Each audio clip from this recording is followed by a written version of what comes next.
The anti-corruption branch, the ACB, has begun an investigation into the allegations of horse trading made by the Aam Aadmi Party. Now, the ACB team, they reached Arvind Kejriwal's residence at 5 Ferozshah Road to question him. But the team has been denied entry into Arvind Kejriwal's residence as the Aam Aadmi Party claims they have not been served a legal notice in this aspect. My colleague Kumar Kundan joins us on the broadcast. Kumar Kundan, इस समय दर्शकों को क्या कुछ बता सकते हैं? ACB की टीम सोशल मीडिया के जरिए ये पता चल रहा है कि अभी लीगल नोटिस तैयार किया जा रहा है. What are the latest updates? दर्शकों की मदद कैसे कर सकते हैं?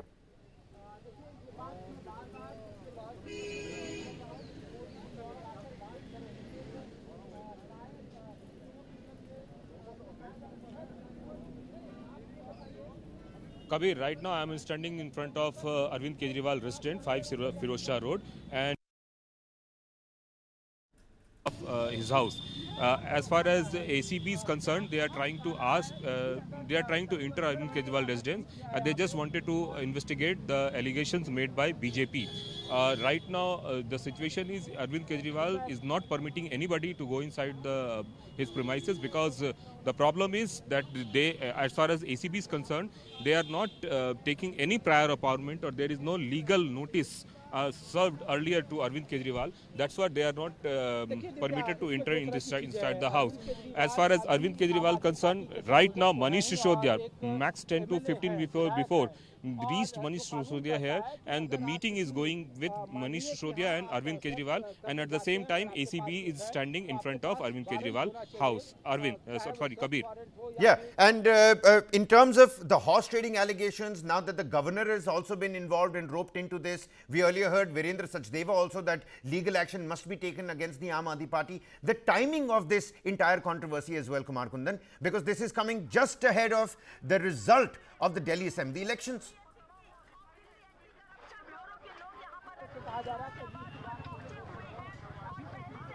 Yes, yesterday Arvind Kejriwal alleged that 15 to 16 crore rupees, offering to AAP MLAs to switch the sides. But at the same time, BJP made a complaint to Lieutenant Governor that the false allegation is coming and it should be investigated. Now, Lieutenant Governor has ordered ACB to just investigate the matter. As far as our knowledge is concerned, 3 teams of ACB. First team is going to meet Mukesh Ahlawat, the candidate, Aam Aadmi candidate from Sultanpuri constituencies. Another, Sanjay Singh is already at ACB office, and a third team of ACB is standing in front of Aam Aadmi Party residence. So yes, timing is very important. Next 12 hours, after 12 to 14 hours, we'll be able to, say that who is going to win the Delhi election. And before the counting, these kind of elections are, these kind of allegations are, whether it's false or right, it's a matter of investigation. But yes, it's create political drama in Delhi. Kabir. Well, Kumar Kundan bringing us the latest details. Please stay in touch. We're going to keep coming back to you as and when you have more for us. High drama, like Kumar has been pointing out, right outside 5 Ferozshah Road, which is Arvind Kejriwal's residence. Now, the investigation, it stems from allegations made by Arvind Kejriwal and the Aam Aadmi Party, who have accused the BJP of attempting to poach Aam Aadmi Party candidates before the Delhi Assembly election results. The BJP, however, has firmly denied these allegations and have lodged a complaint to the ACB. Listen in to some reactions coming from major stakeholders here. Sanjay Singh, Arvind Kejriwal, आप लोग झूठ बोलोगे तो आप उसका खामियाजा भुगतने के लिए तैयार रहिए। हमने सुबह भी कहा था, आज फिर कह रहा हूं कि ये नहीं चलेगा कि आप कुछ भी बकवास करेंगे और उसका परिणाम आप नहीं भुगतेंगे। आपने जो आरोप लगाए हैं घटिया, बेबुनियाद हैं। अगर आपके पास तथ्य हैं तो रखिए, नहीं तो फिर इसका परिणाम भुगतने के लिए तैयार रहिए। और मैं बार बार कह रहा हूं, आप जिस तरह की घटिया राजनीति करते हैं, दिल्ली वाले इस राजनीति को पसंद नहीं करते। हर चुनाव से पहले, चाहे निगम का चुनाव हो, लोकसभा का चुनाव हो, आपका ये प्रोपेगेंडा चालू हो जाता है। लेकिन दिल्ली की जनता इस बात को पसंद नहीं करती और हम कह रहे हैं, आपने जो झूठ लूट की राजनीति दिल्ली में की है, अब नहीं चलेगी, आपको जवाब देना पड़ेगा। Well, now following the complaint, Delhi's Lieutenant Governor ordered a probe into the claims. And on the other hand, you've got the Aam Aadmi Party Member of Parliament, Sanjay Singh, who's also reached the ACB office, just like Kumar Kundan was telling us, to lodge a complaint on behalf of the Aam Aadmi Party as well. आपके सामने एक phone number मैंने जारी करके बता दिया कि इस फोन नंबर से ऑफर आया, इस फोन नंबर से हमारे विधायक को, मंत्री को तोड़ने की कोशिश की गई। और क्या चाहिए एविडेंस? किस प्रकार का एविडेंस चाहिए? तो हम खुद शिकायत करने जा रहे हैं एसीबी दफ्तर। ये लोग मासूम बच्चे हैं, इन्हें कुछ नहीं पता चलता, इतने भोले हैं बेचारे। अगर इन्होंने ट्विटर पे देख भी लिया तो ये बेचारे भोले बच्चे हैं, कोमा में थे, सो रहे थे, इन्हें पता नहीं था। अब आज मुझे जाके इनको झकझोर के जगाना पड़ रहा है। मैं खुद जा रहा हूँ एसीबी दफ्तर। Now, Arvind Kejriwal claimed that 16 of his party's candidates had been approached with offers of rupees 15 crore each and a ministerial berth if they defected to the BJP.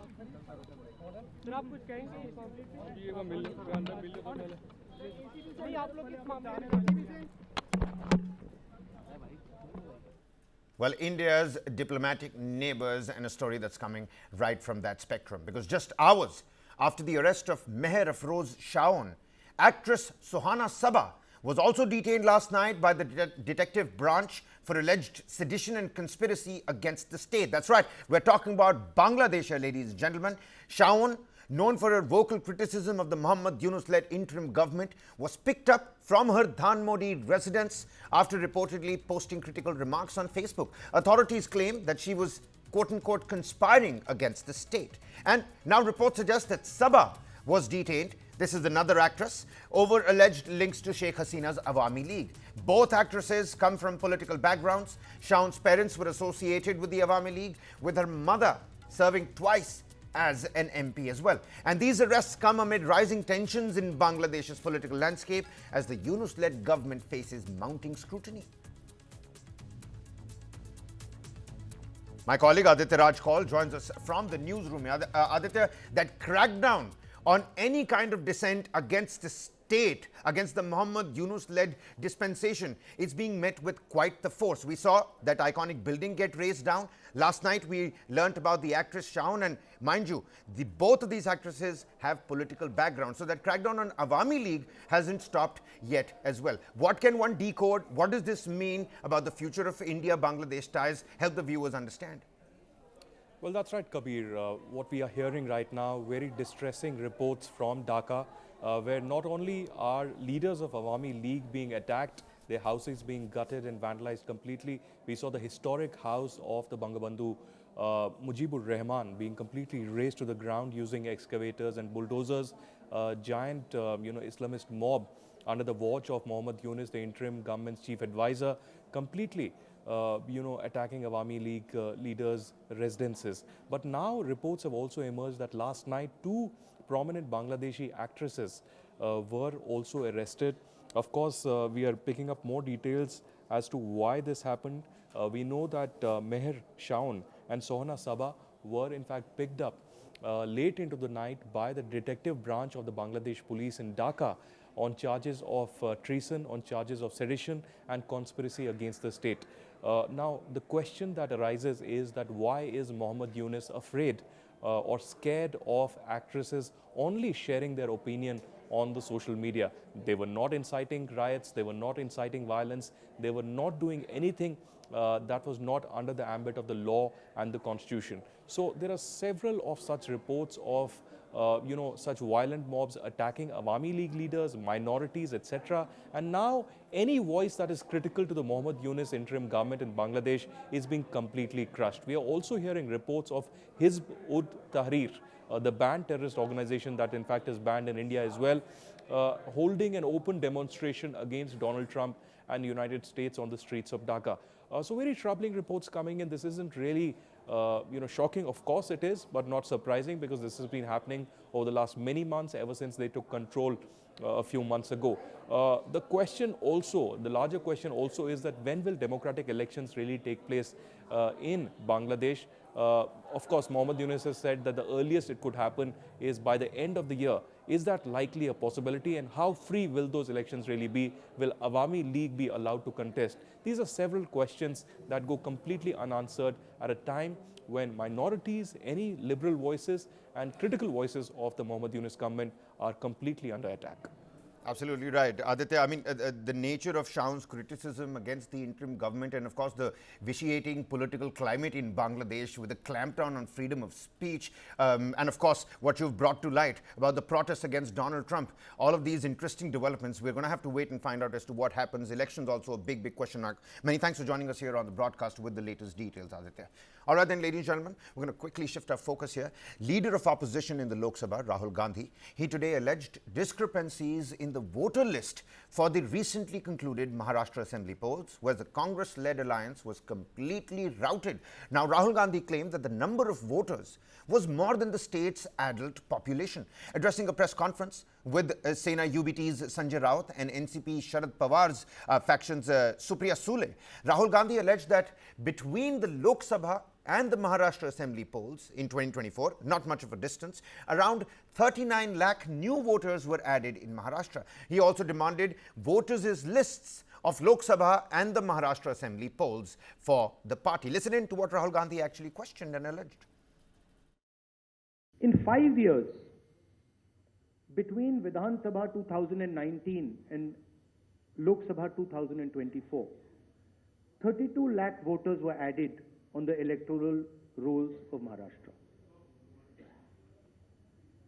However, in a period of 5 months between Lok Sabha 2024, which these parties won, and Vidhan Sabha 2024, 39 lakh new voters were added in Maharashtra. Now the question is, why are more voters being added in 5 months after the Lok Sabha election than are being added in 5 years prior? Who are these 39 lakh people? To give an idea of what happened here, that is the equivalent of an Indian state. The state of Himachal Pradesh has an equivalent number of voters. That the population, voting population of Himachal Pradesh was added to the voting list of Maharashtra after Lok Sabha elections. चुन के आए हैं, लेकिन उनको जो vote पड़ने चाहिए वो नहीं मिले हैं, तो वो फिर से जीते हैं, फिर भी री इलेक्शन चाहते हैं और कह रहे हैं कि बैलेट पे लिया जाए. बट बड़ी विनम्रता से हम कहना चाहते हैं कि इलेक्शन कमीशन ये फेयर होना चाहिए, इतनी हमारी मांग है. और जो हमें जो वोटर्स लिस्ट, फोटो सब मांग रहे, बस हमें दे दे. बाकी हम लोग क्या मांग रहे हैं? एक सशक्त लोकतंत्र में इलेक्शन कमीशन का रोल बहुत जिम्मेदारी का होता है. इस देश का चुनाव आयोग जिंदा है, उनका जमीर मरा नहीं है.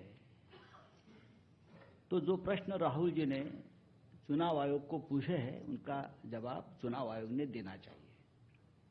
लेकिन चुनाव आयोग उसके जवाब नहीं देगा, क्योंकि चुनाव आयोग भी जो सरकार बनी है वो सरकार की गुलामी कर रहे हैं. हमने बार बार महाराष्ट्र का चुनाव आयोग हो, दिल्ली का चुनाव आयोग हो, बार बार हमने वहां जाकर हमारा सर फोड़ दिया है, लेकिन वो मरा है. Meanwhile, the Election Commission has also reacted to Congress leader Rahul Gandhi's allegations. The Election Commission said that it would respond in a writing to all the allegations and added that the Commission deeply values views, suggestions and questions which are raised by the political parties as they look at them as priority stakeholders. Maharashtra's Chief Minister, Devendra Fadnavis, he's also reacted and has rejected Rahul Gandhi's allegations, asking him to, well, introspect. Listen in to what the Maharashtra Chief Minister says. Voters कहाँ से आए, voter कहाँ आए, किसका नाम काटा, इसका सारा जवाब इलेक्शन कमीशन ने दिया हुआ है, इसलिए उसका अलग से जवाब देने की कोई आवश्यकता भी नहीं है. राहुल गांधी एक प्रकार से कवर फायरिंग कर रहे हैं, क्योंकि उनको पता है 8 तारीख को दिल्ली के रिजल्ट के बाद उनकी पार्टी का दिल्ली में नामो निशान समाप्त होने वाला है. इसलिए उस दिन क्या बोलना और किस प्रकार से नया नैरेटिव तैयार करना, इसकी प्रैक्टिस वो कर रहे हैं.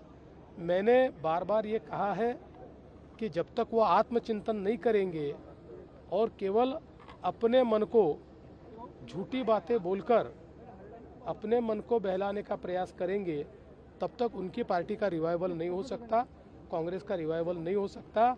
राहुल गांधी अपनी हार का आत्मचिंतन करे। Well, Congress President Mallikarjun Kharge, he also took to social media platform X and said that a huge difference has been revealed in the voter list of Maharashtra 2024 Lok Sabha and the Assembly elections. He says, we will not allow the mother of democracy to become manipulated democracy.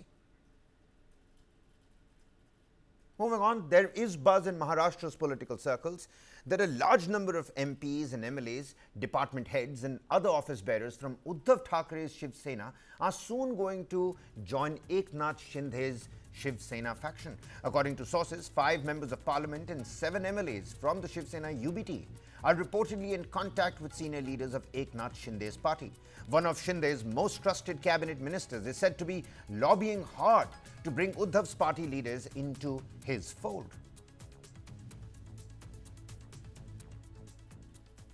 Operation tiger में उद्धव ठाकरे की जो party है शिवसेना है उसके बहुत सारे नेता हमारे संपर्क में हैं। उदय सामंत जी को ये जिम्मा दिया गया है। आरोप संजय राउत लगा रहे हैं कि हमारे पार्टी के नेताओं को तोड़ा जा रहा है। किसी को कुछ तोड़ने की ज़रूरत नहीं है। अपने आदमी को ये संभाल नहीं सकते, उसको टाइटल कुछ भी दीजिए, ऑपरेशन टाइगर दीजिए, ऑपरेशन लायन दीजिए, कुछ भी दीजिए।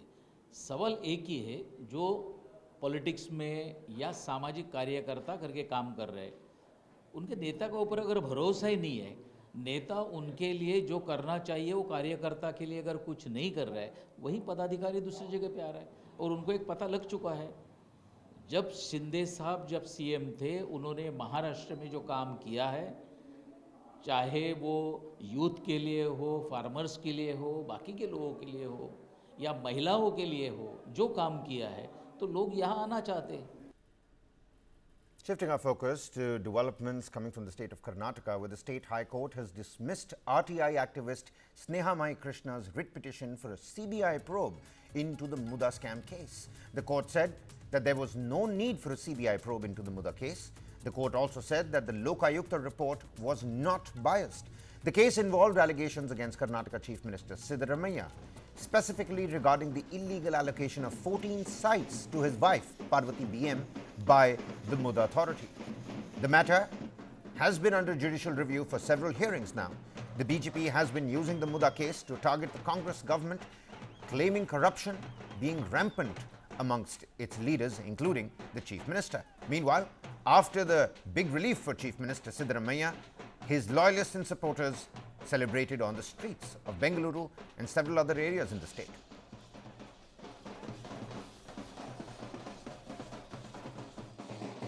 For a fact that Lokayukta itself is a constitutional investigative agency which is independent, whereas CBI is not an independent body. It's a caged parrot under the comes under the directions of the Home Ministry, the Central Home Ministry.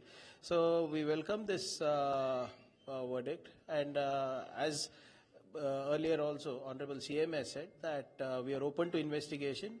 Let whatever investigation needs to be done, let it be done transparently, and we'll come out clean. No, you see, it is not a question of relief.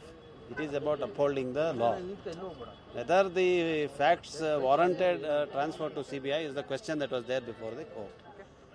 Under the present facts and circumstances, especially since the complainant who is before the court himself had sought for a Lokayukta investigation, and as per his prayer, Lokayukta investigation was granted, the question of transferring it to CBI would not arise. So that is the conclusion, that is the finding given by the court. The court has also said that the legal prepositions as laid down by the Supreme Court also does not warrant transfer of investigation to the CBI, either for re-investigation or fresh investigation, and passed an order.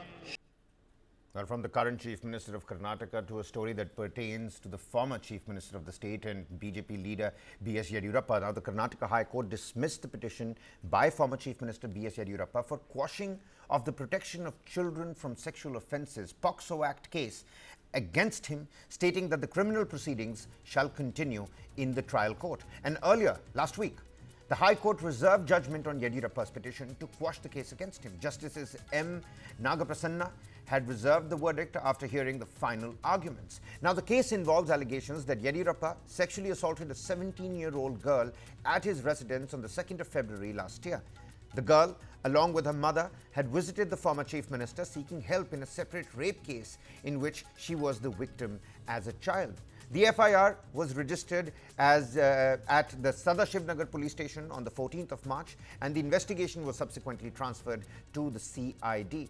And the charges against the former chief minister include Section 8 of the POCSO Act, as well as Section 354A, that surmounts to sexual harassment, Section 214, which is offering gifts to screen an offender, of the Indian Penal Code.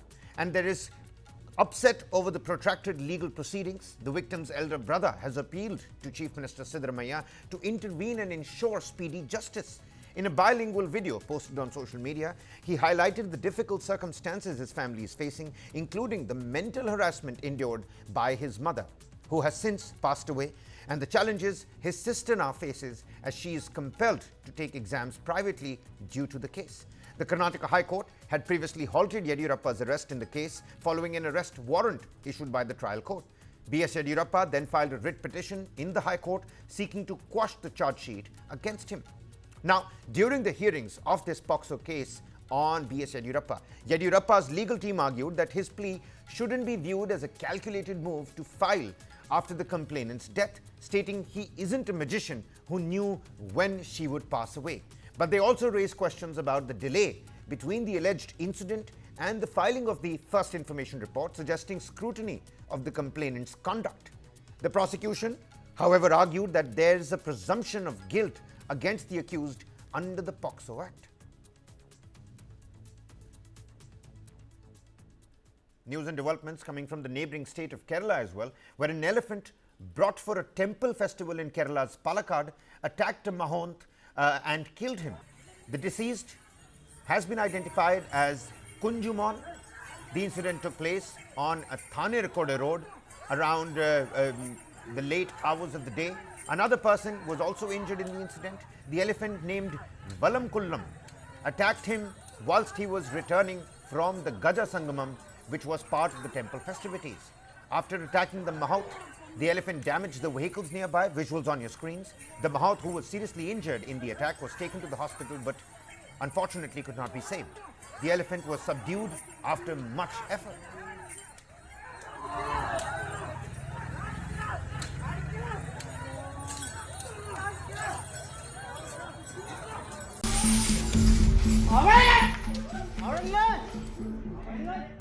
Festival at a temple, this time at Elavali in Thrissur, went berserk. A man was killed and another person was injured in an elephant attack at Thrissur as well. Two separate cases, short span of time, one from Thrissur, the other one from Palakkad.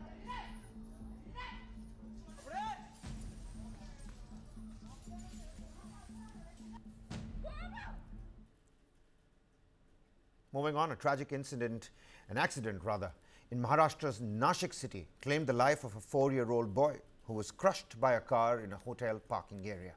The tragedy occurred on Wednesday evening near the Pathardi Patha along the Mumbai-Agra National Highway.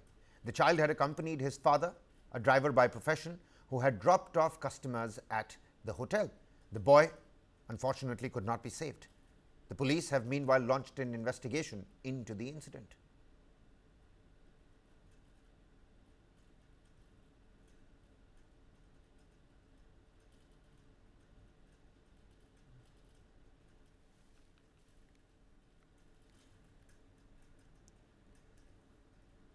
Well, take a look at this. Film director Ram Gopal Verma is being interrogated by Ongole Rural CI Shrikant Babu, and this follows a case registered against him at Madipadu police station on the 10th of November 2024 based on a complaint filed by a Telugu Desam party leader.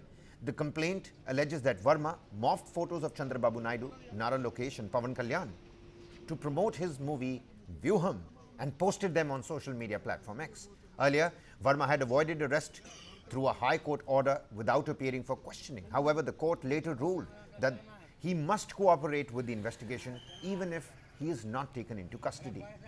The police had issued a notice via WhatsApp asking him to appear for questioning on the 7th of February. He arrived in Ongole by road from Hyderabad, where YCP leaders Chevi Reddy Bhaskar Reddy and Buchepalli Shiva Prasad Reddy met him on the outskirts of the city. The interrogation, which began at about 12 noon time, is focused on the alleged political involvement behind the morphed images, the reported allocation of 2 crore rupees from FiberNet and Verma's connections with the YCP leaders.